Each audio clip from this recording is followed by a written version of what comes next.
you will be able to create a detailed section by the end of this video. From how to draw the section, the quickest way to add details, and a bunch of resources that we use as professionals. So a section is just a slice through a building.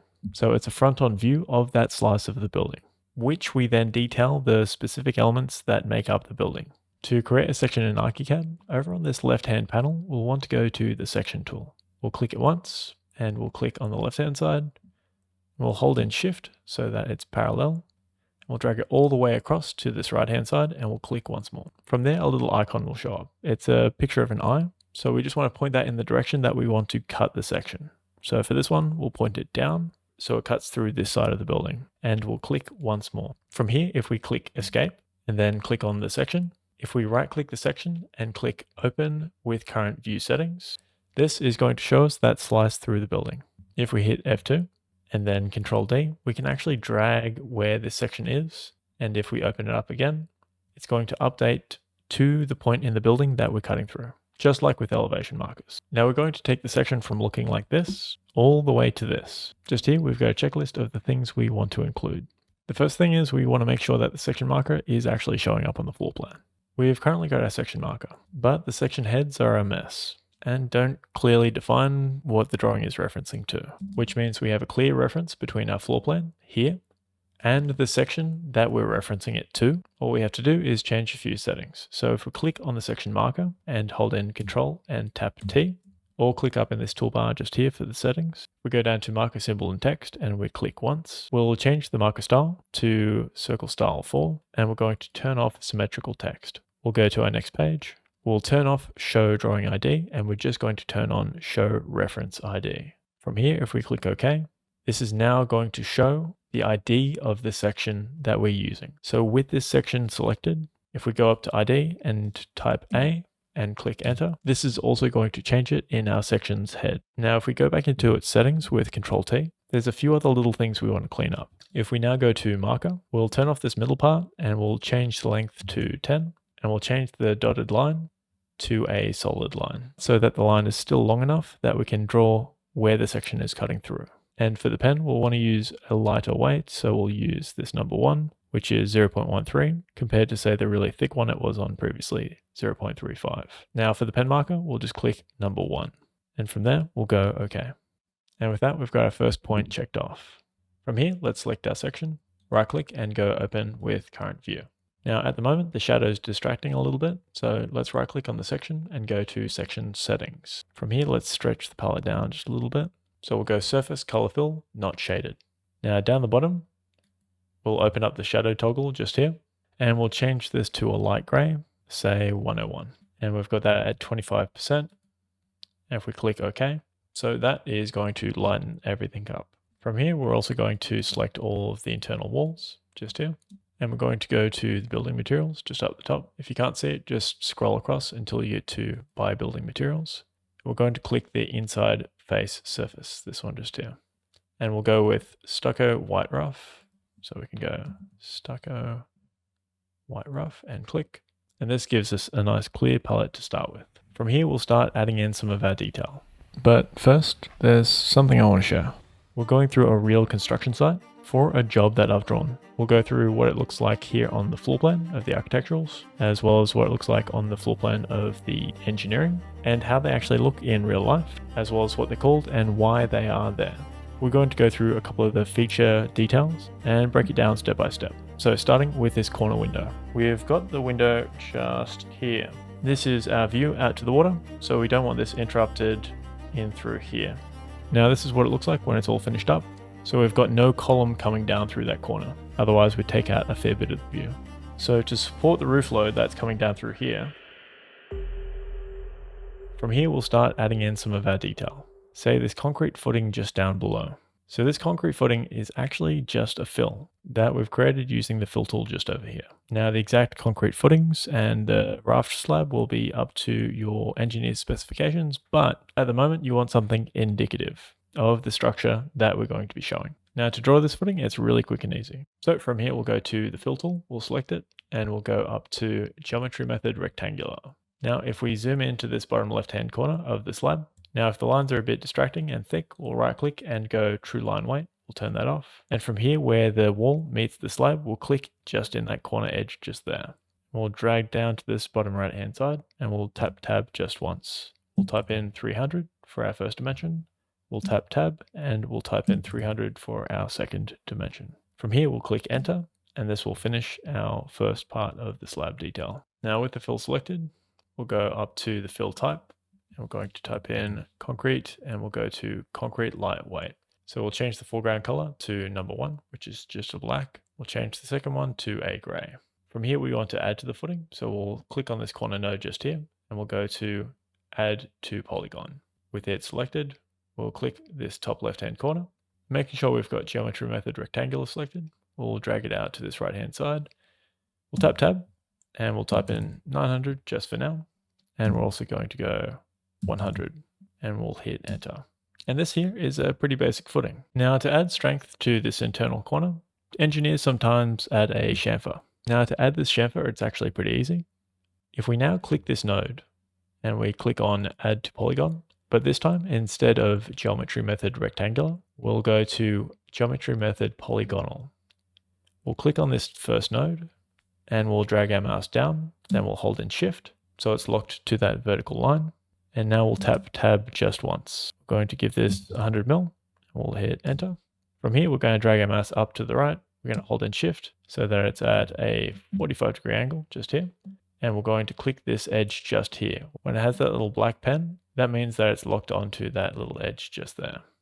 We'll click once. That's created the second point, and we just need to click that final time just back at that original node just here. And that's going to complete our fill for that chamfer. With this footing now created, we can easily duplicate this. If we now hold in Control and tap M just once, and now if we also tap Control after hitting that command just once, you'll notice a little plus icon just next to the mouse. If we now just click the top of the ridge, pull our mouse down, if we hold in Shift, it's going to make sure that it's at that 90 degrees and that it's been perfectly mirrored. We'll tap Tab and then we'll hit Enter. And that's going to finish that operation. Now, the cool thing is, with this selected, if we click this edge just here, then we go to the pet palette and we go offset edge and we drag this one all the way across and click once more with these two overlapping. If we select this original one that we have just here, if we go up to edit and then we go to reshape and we go fill consolidation and we click once with these settings selected, we can go OK.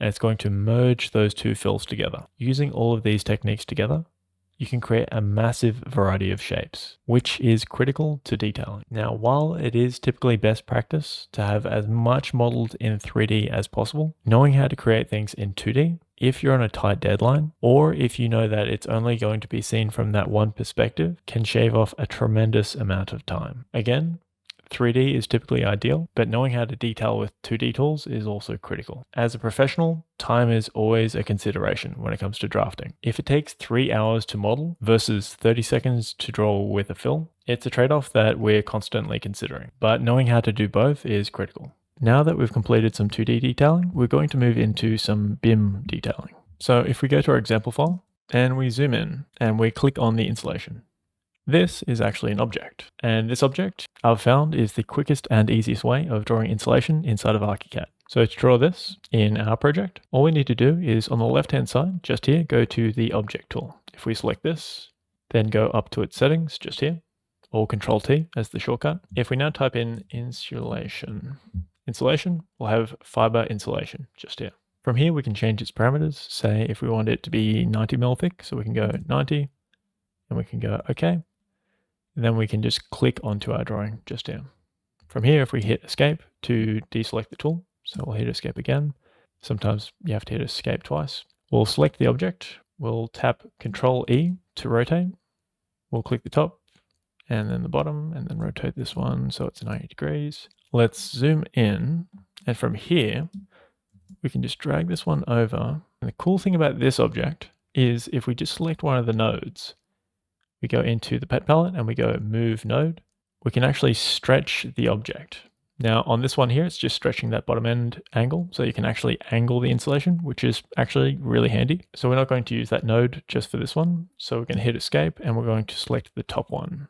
And then we're going to drag it So this is going to allow us to actually drag that insulation all the way across the space that we want to have insulation shown. So from here, we can actually duplicate this with it selected. If we use the shortcut Control D to drag, when we drag this one up, we tap Control just once. You'll notice a little plus button next to the mouse cursor. And if we drag this one up and we click once more, we've now got a duplicate. So from here, we can go Control E to rotate, select on our insulation. We'll select a second point, holding in Shift just here, and we'll rotate this one up. And we're going to drag up and click on this bottom portion of the rafter just here, or to the bottom part of the rafter. From here, we can drag this one down, just meets up to there, and we can bump up the size just by going into the settings, and we can change this one to say 150 into place. So we're going to drag this one into position. We'll just go 90 mil, just so it accounts for the roof sheeting as well as the battens. From here, I'm just going to use a polyline, create a little reference line just here, and then I'm going to drag this one up till that reaches this point just here, and then I'm going to drag this one back in line with this point just here. And we can do the same thing with this bottom section just here. Just offset this one, say 90 mil, and drag this point down here. And this way, we can really quickly show our insulation in our project. I'm just going to mirror this one across, Control M, tap that top, then tap Control once, then pull my mouse down. You'll see that little thing flying around above at the moment. If we hold in Shift and click once more, we've now got our insulation pretty well complete. So from here, if we go back to our reference material once again, you'll notice for this one, we've detailed it so it's got block work just on each of the walls. So if we zoom in, now if I select this, you'll notice it's a line as well as some fills. I've actually got these grouped. So if I turn on grouping, this one just up here, which the shortcut is Alt G, this means that if I now go Alt G, it's going to select everything in that group that I've created.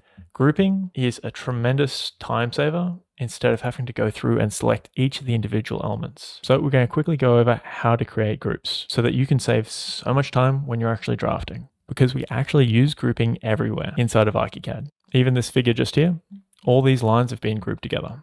If we turn off grouping, so if we go up to here and we suspend groups, we hit escape and escape once more. So it just deselects everything. If I now select this, it's just going to select that one element.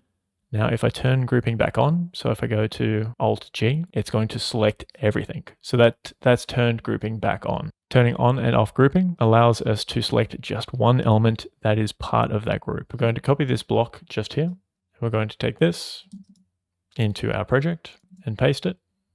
And we're just going to use this as an example of turning on and off grouping and how we can massively speed up detailing in our project. So that you can follow along as well, we're going to redraw it. So if we now zoom in, we're going to bring our block work just out. So if we now use the fill tool, we're just going to have it set to a drafting fill with foreground as the fill type selected. And we're going to go to a gray pen. So from here, size-wise, we just want it to be 190 by 190, which is a typical block size. So if you're going to draw this yourself, we'll click once, we'll tap tab, we'll go 190, and then we'll hit tab 190. We'll go enter. And this has drawn in our block. Now we want a little smaller segment, just like this here. And this one is going to be 160 by 130. So again, if we use the fill tool, this time we're going to go to a slightly lighter gray. So we'll just go to this one here. We'll click in the bottom left-hand corner to about there. Then we're going to type in 130 and then we'll hit tab and we'll go 160 and we'll go enter. From here, we'll hit escape. So we deselect the tool. We'll select the fill in the middle.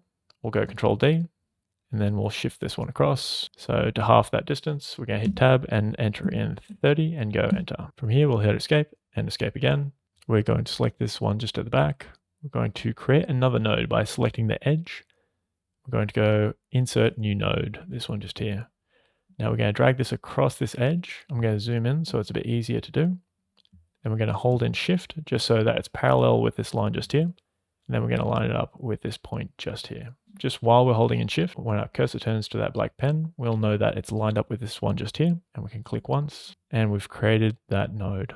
We can do the same thing. If we select this edge, we'll create another node. We'll drag this one across, we'll line it up with this edge just here while holding in Shift, and we'll click once.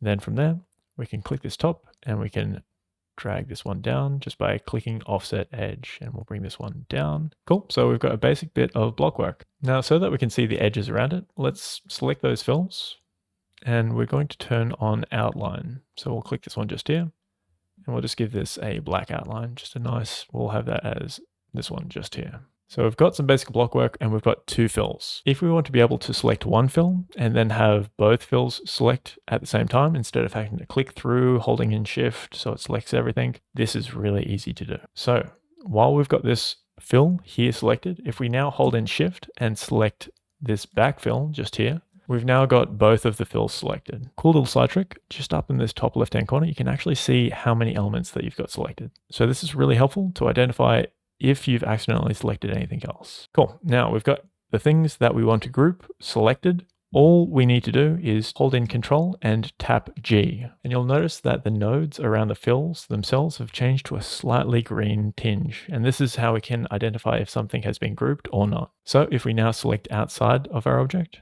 and we just select this middle fill, it's just going to select that middle fill. But if we now hold in Alt and then tap G, it's going to automatically select everything else that's a part of that group, which means that backfill as well. This is a tremendously efficient way of drafting. Instead of having to select things a bunch of times, we can just select a group and move it all in just a few clicks. All right, now back to block work. Now, when it comes to our actual block work, for the exact size as well as the profile, I've used this resource just here. So as far as the blocks that I've actually used for this example, I've used this one just here. Channel notch block, this one just here. So you can actually download this for free. This is from National Masonry. This is their masonry design guide. So if we literally just go to Google, type in National Masonry Blockwork Design Guideline, it should be the first resource that pops up. From here, if we just click on it, then we'll have the Masonry Design Guideline, which we can then download their PDF. Now all the details are in isometric, so it's kind of hard to get the exact profile, but if we go back up until we get to page 10, and then we zoom in, we can actually see the profile of the blockwork just here. So this is for the Holo 190. So to get this exact profile, we can use the polyline tool, this one just here. We'll click this top left corner, we'll drag it down 16 mil, 16, enter, and then we'll drag our polyline across. We'll hold in shift and tap tab, type in 7, we'll go enter, and then we'll drag it down until we meet this edge just here, and we'll double click once we get onto that one. If we now zoom in, and we select this node just here and drag this one down to just there, we've now got that splay just here. So what we can do, select our fill, we can turn off grouping, Alt-G. We'll hit escape to deselect the fill. We'll select just this one, and we'll select the edge and drag it up just so that it activates the pet palette. And we're going to go to add polygon. Now, cool shortcut, if we zoom in, hold in spacebar, and we hold it inside this little triangle just next to where our fill is, and we click, it's going to add that part of the fill into that point there.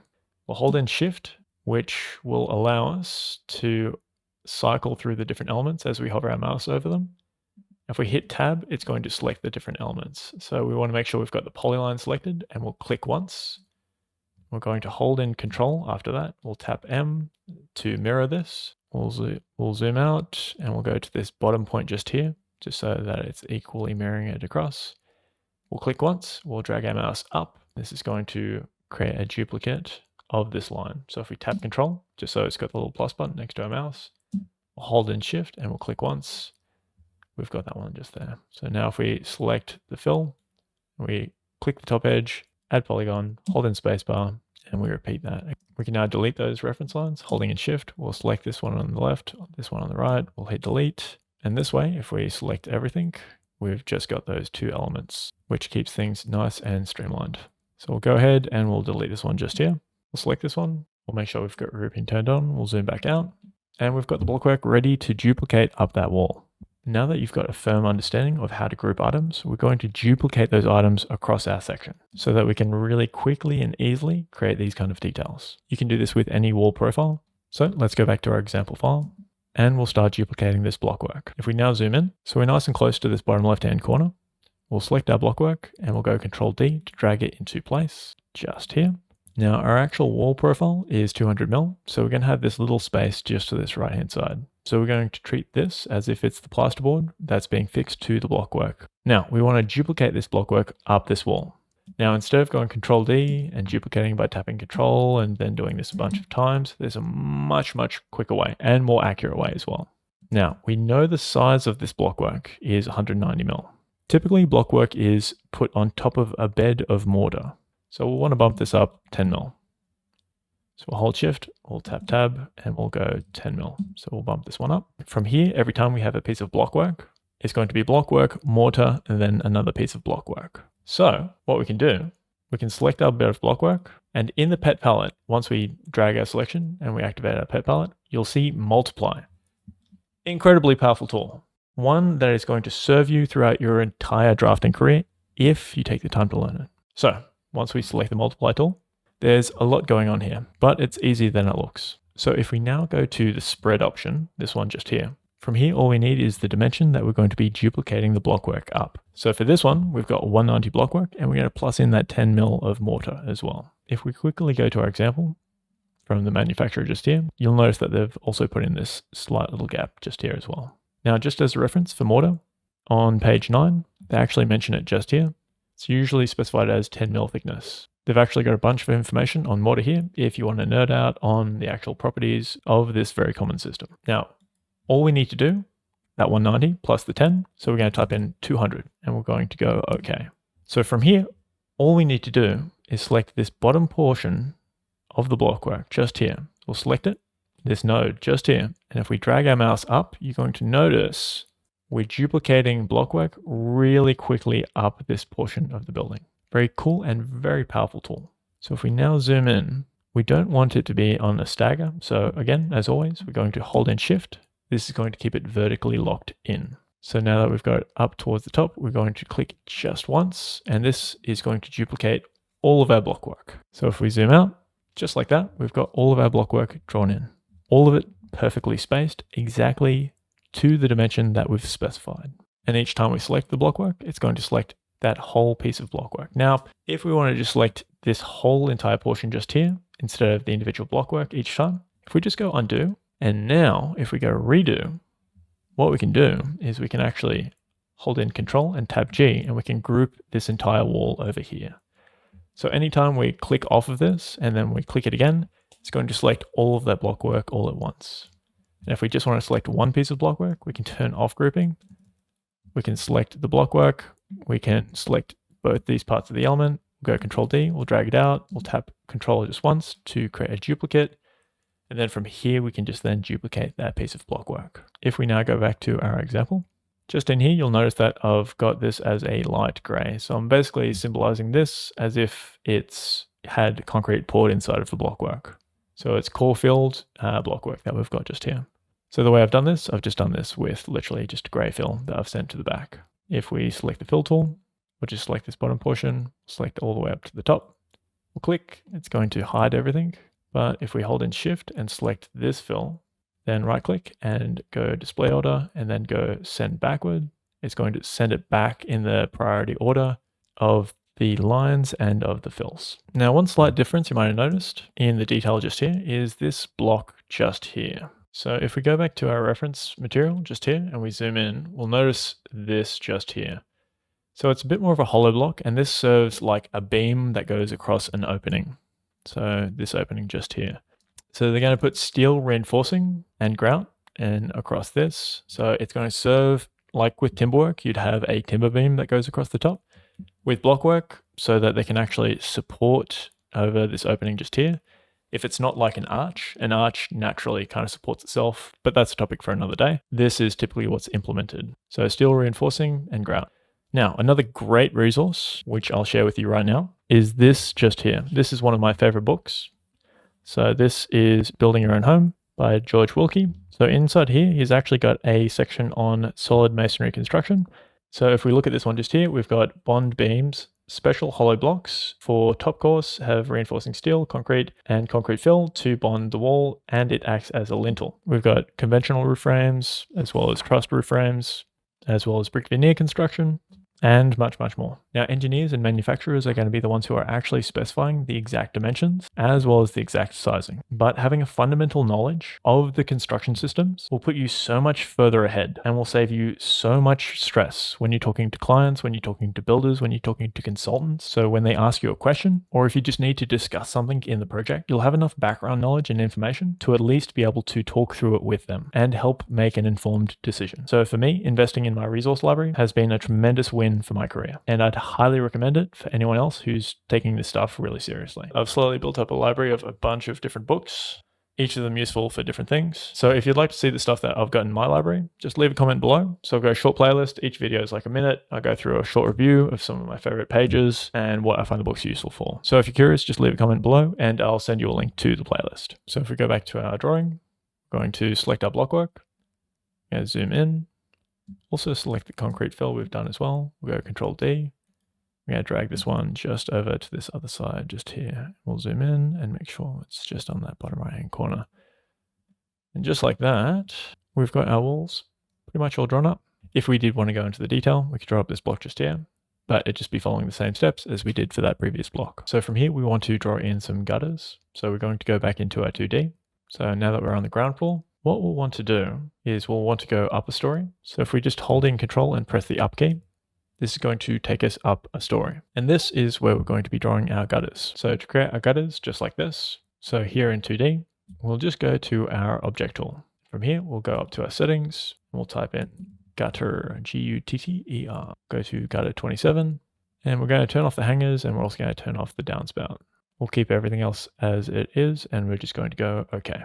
Well, from here, we'll go down to the bottom left and we'll click once, and that has created our gutter. Now it's in the wrong orientation, so we're going to hit escape. We'll hit escape twice. We'll select our gutter. Now we just tried to select it then. We'll need to make sure that we select on the edge of the node. We now zoom in just so we're nice and close. We'll go Control E and we're going to rotate this one around until it faces the right way. Okay, we'll select this node just here. And we're going to drag it all the way up until it hits this top left-hand corner just here. All right, if we select outside and we hit F3 to go into our 3D, we've now got ourselves a gutter. So if we zoom on in, the cool thing is in ArchiCAD, we can change these elements in 2D or in 3D. So if we select this gutter, go Control D to drag, and we select this node just here, and we bring it up to this point just here, along that little yellow axis, so that we're making sure that the angle is still at 0, so we're not shifting it around in any other direction in 3D space. We click that top node because it's got that little tick, and we click. We've now shifted our gutter up. Now we want to shift this down a little bit so that the roof sheeting actually puts all this into the gutter just here. Now for a better idea on how this works, I'm going to give another free resource that I found very useful. If we just type in acceptable tolerances New South Wales, on this top link just here, if we click, we'll come up with this PDF just here.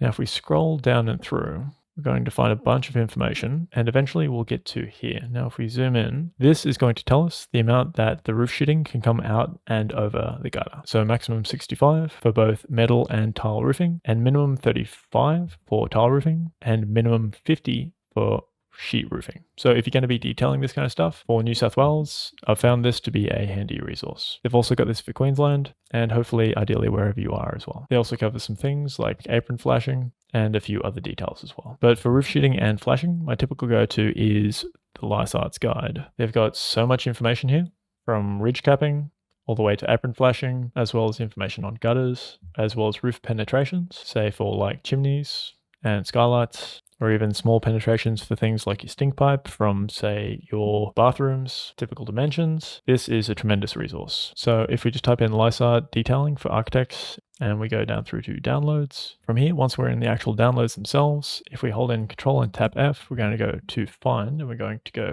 flash. And then we can just click on this one here, the flashing guide.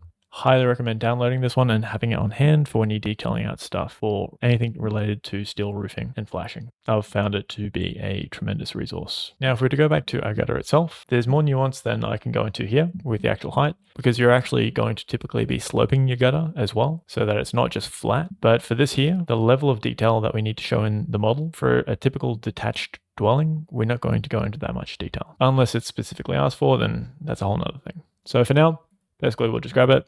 We'll go Control D, we'll drag this one down, say 40 mil, and we'll go enter. From here, we'll select outside, Going to go F2. We'll select our gutter. We're going to mirror this one across to our other side, tapping Control just before we finish the command, holding in Shift to make sure it's parallel, and we'll click once more, and we've got our second gutter. And if we go into our 3D and we zoom out, we'll notice that it's at that same height as well. So if we now go back to our section, now instead of having to go back to our floor plan, we can actually go to this top tab just here. We can select on that one, and we'll notice our gutters have automatically shown up, which is very cool and handy. Now we could add in some downpipes, but for the sake of this one, we're not going to stress it. We're going to jump into some of the other details. Now back into our checklist, we've drawn our gutter. In this one, we're not going to worry about the fascia, but as we've already seen, fascia is basically just what the gutter connects to. So it's not a critical one for us to show in this one just here for the level of detail that we're going into. So next up is our floor levels, ceiling and roof, which are mostly there already. So we've got the heights. It's just a matter of adding in this ridge height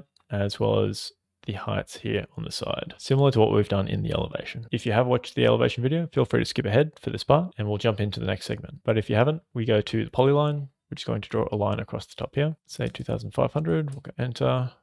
And we're going to drag it in line with this one just here. From here, we're going to go to the dimension tool and we're going to go to a construction method elevation marker. So this one just here. So we click the line once and then we double click above the line. You'll notice a little hammer icon pop up. We click once and that is going to give us our height marker for the ridge. So we can now drag this text so it's in line just with everything else.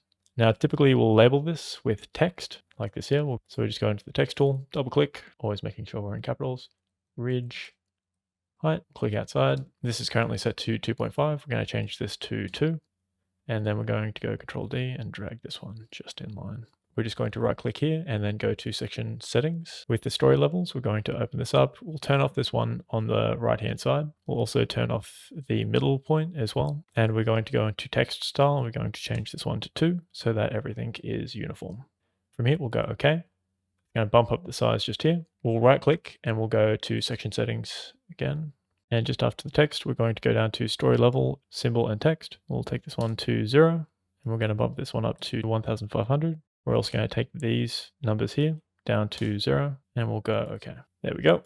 So now we just want to align this top one with these ones just here. And next up, we also want to add in this dimension just here and here. So we're actually showing the height of the ceiling as well, or the pitching point, as well as the level from the ground up to the ridge height. So to dimension these, we'll go back to the dimension tool and we're going to go back to linear dimension. We're going to click on this first point just here. We'll notice a little tick. We'll tick that one. We'll notice a little black pen. We'll click on this one. We'll double click on this left-hand side, which is going to allow the tool to start doing the dimension. We're going to click once more just here.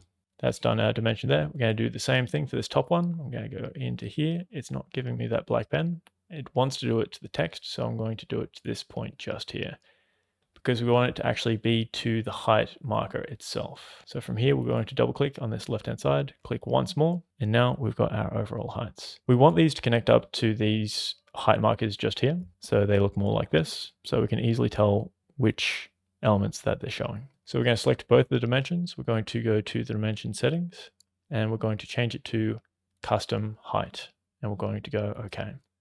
So from here, it's added those little tails on. Now what we can do is we can grab the dimension from the middle and click and drag. Inside of the pet palette, we can now go to edit length of witness line. So that's these little tails we've got just here. So we can pull these all the way in. And then we're going to do the same thing for this one up top as well, and bring that one into there. One thing we want to check if we right click and go true line weight, we want to make sure that these lines are the same thickness. Otherwise it's going to give us this weird kind of delineation just here. So we want to change the actual line weight of these markers here, these automatic markers. So if we right click on a section, go to section settings. From here, we just want to go story levels, symbol and text, and we're going to change this from 25. So this is 0.35 millimeters. So this is a really thick kind of pen compared to, say, our number one, which is 0.13. So the larger the number, the larger the millimeters or the point, which you'll see just next to it up the top here. This little point number means the thicker the pen is going to be. So for this one, we're just going to have a number 1. And if we now go OK, it's going to shrink those back down. So when we actually print this or PDF this, they're all going to be uniform. We want to make sure it's the same thing for these little marker points just here as well for our dimensions. So we'll select these and then we'll go to the settings, Control T. It's the marker type just up here. So to change the thickness of these, we're just going to go up to here and change that to 1. We're going to go 1 for this as well, just so everything is uniform. And we can go OK.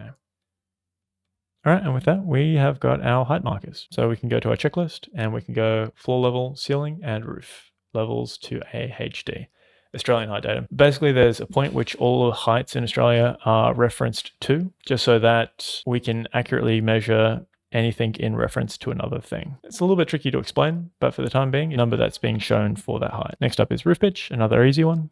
Again, if you've already completed this on the elevation tutorial, just skip ahead. But if you haven't, we'll go to the polyline tool. We're going to zoom in on our roof. We're going to click one point. We're going to click another point, just parallel along that roof plane. And then we're going to drag our pen just out to this right-hand side. And we're going to double click. So that's going to complete this line just here. We've got a little Pac-Man type looking shape. We're going to drag that one up. And this time, instead of our dimension tool, we're going to scroll on down until we get to the angle dimension tool. This one just here. So we're going to click in the middle of this point just here and the middle of this line just here. And you'll see that it's got these little crosshairs on each of these points here. So now with that little hammer just ready to go, we can just click in this point just here and it's going to give us the pitch of the roof, which we've got in degrees. Again, we can select this and we can drag it in just so all these points meet up. And we can also change the pen weight of these elements as well, just in this top little section here. If you can't see it on your screen because your screen's a little bit smaller, you can just scroll across until you find it. So just like that, we've got another point on our checklist checked off. Now, a little bit earlier, we did our insulation, so we can check that one off. Now, roof and wall cladding materials noted. Basically what that means is that we're going to actually have a note pointing towards our roof as well as our wall, noting what the materials are. So we typically just use a custom label to note these elements. So if we're going to do this in our example just here, basically we're just going to go to the label tool. Again, if you've done the elevation tutorial, you can skip ahead, but if not, we'll scroll, we'll go on down until we get to the label tool. This one just here. So we can click on the element that we're looking to label and we're going to have a label pop up. Now, if we hit escape twice and then select the label, we can now edit it so that it suits. So we're going to mirror this one. So holding in control, we'll tap M. We'll click this point just here. We'll pull our mouse down and then hold in shift and click. That's going to mirror that one across. And then we're going to grab this node and bring this one in just like that. And then from there, we can just go into our note and enter in roof sheeting and enter in whatever custom label we need. And we'll click outside and that will complete the operation. So that you don't have to watch me doing a bunch of typing, I've pasted these ones in just from the example. But they're currently overlapping our dimensions. So we'll zoom in and we're going to grab these and we'll shift these out just so that they're not quite overlapping. There we go, that's better. Excellent. So we can now tick off number 7, roof structure noted, as well as the internal linings, because we've also shown plasterboard internal lining, just with a note. We've also got the wall structure noted. So if we go back out, we've got core filled reinforced concrete blockwork to engineers details. So they'll typically be mentioning the type of reinforcement that's being put in there. Foundation structure noted. Yep. So from here, what I'll do in this little example, I've got it just down here. So what I can actually do, I can just copy this. I can go copy, and then I'm going to duplicate this label just here. So I'll select it, Control D to drag. I'll drag this one down. I'll drag it to here, and then I'm going to double click and I'll paste this in just there. Now, when you are pasting in text, I've noticed a funny little thing that ArchiCAD does. I've noticed that it tends to put in at 2.06 for some reason when it's meant to be size 2. So we're just going to click outside of this to finish the operation, and then we're going to change the text size to 2, and we're going to hit enter. And that'll make it so that it's uniform. We're going to justify it to the right, and we'll also expand the text as well, just out until it's 2 lines. There we go, that looks a little bit better. And from there, we've got our foundation structure actually noted. Okay, so from here, there are a few last little details. So we've also got the roof truss just in here as well. Now for roof trusses, one of the best resources that I've went to is the Mitech guide. Again, if we just type in Mitech guide for roof truss and we click on this one just here, then it should come straight up. Inside of here, we're going to have a bunch of information with diagrams and basic concepts illustrated to help us better understand how roof trusses can be incorporated in practice, including all sorts of things, even tie downs for very windy areas like cyclonic areas. Now, although a lot of this is going to be specified by the manufacturer and your engineer, it's still a valuable thing to understand, so you can at least discuss things with the different consultants as well as the builder, if anything comes up. More than anything, it can just give you a bit of an idea of how these different parts go together. And for the sake of this exercise, at least what shape a W truss typically takes form. So you've got the webs inside here going like this. So even if you just draw that up and then point roof structure to manufacturer specifications, this can help give an idea of what the roof structure is going to be. Now, these webs that I've done in here, these have just been done with fills. And the same thing for the nail plates just here, those are also fills, as well as the battens and the roof sheeting as well. So I've just done that at the thickness of a roof profile and that at the thickness of a roof batten. Again, you can go to the manufacturer specifications to find out the depth of the roof profile that you're keen to use. So typically your roof profile is going to come down to one of a couple of different types of roof. If we go to the LightScience website and go to profiles, this is going to show us a bunch of different profiles, but there are typically 3 that we're going to be using most often for pretty much every project, or that I use for pretty much every project. So it's going to be custom orb, this one just here. It's probably going to be a clip lock like this just here. So, and clip lock's a little bit deeper, say 40 mil. So the reason why we typically go to a clip lock is because we can have it at a lower minimum pitch, say 1 to 2 degrees, and also trim deck, this one just here. So it's a bit of an in-between profile, and we can get down to 2 degrees roof pitch for this one, for this profile. But the depth of the profile is much lower, so it's almost 30 millimeters, so 29 millimeters. Now your typical custom orb, the 16 mil, this is going to have a minimum roof pitch of 5 degrees. So when we're designing, keeping these numbers in mind so that we make sure we use the correct profile for the situation. So if we have a really low pitched roof, we can't use a custom orb. So for this one here, I've got 45 mil, so that's more along the lines of a clip lock. And then for the battens, these just here, I've got these at a 45 by 90. Now that's more typical stud type sizes, but if we type in timber battens, then Bunnings, we're going to see a variety of different profiles here too, and their sizing. Now, if we need to reference the Australian standards for timber framing, that is, typically this is going to fall under AS 1684.2. This also has a tremendous amount of information, so you can start learning key terminology. But we're not actually dimensioning these elements within our section, and they're going to be referenced back to the manufacturer's specifications anyways. So we're typically always referencing back to a tried and trusted method of construction from either a manufacturer or from a standard. So to go back to the trusses, again, these are just fills. And for this stud wall just in here, again, just a fill. And for this plate just here and the top plate just here, again, just fills and some line work, as well as the battens and the ceiling here as well. All just line work and some fills as well. There's more detail I'd love to cover, but this goes into a granular level of detail that's going to be a bit of overkill for this video just here. Now, one of the remaining things we want to show is the ground and the ground line. In this case, we're going to do it with polyline, which is going to go 500 mil, enter, and enter again. And then we're going to lower it down 150 mil from our ground level. I'm going to drag this one over onto the other side as well. We're going to grab our fill tool. We're going to have this one at drafting fill, and we're going to go earth, going to go enter, going to click and drag this one over just to here. We're going to deselect the tool by hitting escape, select our fill, going to change this one to a white, just like that. Going to drag it up just so it meets the underside of the raft slab, and we're going to go display order, and we're going to go send backward. Just going to crop off these parts that are above the ground line just there. And just like that, we've created ourselves a little earth hatch type fill. This one, we're going to go a little bit darker. Go to say that. There we go. So it's a little bit more pronounced. We'll grab this television, drag this one up, paste those in as well. Now that we have a floor plan, elevation, and a section, this is the time that we now need to learn how to take our drawings and adjust them so that they're ready to publish. To do this, we'll want to go to Window, and then we'll want to make sure that the navigator is turned on. We're going to click and drag this all the way over to this right-hand side here. It's going to lock into this position here, and you'll be ready for this video just over here, where we cover the navigator, which is one of the most critical things to understand when we're using ArchiCAD. I'll have the video just over here, so you can keep the momentum and learn one of the most valuable skills towards mastering ArchiCAD. Now this drawing, along with its colors, its pens, its notation, everything you see here, as well as the checklist that we use today, are available to members over on the Patreon, along with exclusive walkthroughs and every single tutorial file. There are limited spots so that I can keep response times short, and there are a bunch of resources which you can access. We now have over 100 tutorial files all available over on the Patreon for all the tutorial files you've seen on each of the projects. Go on and check it out.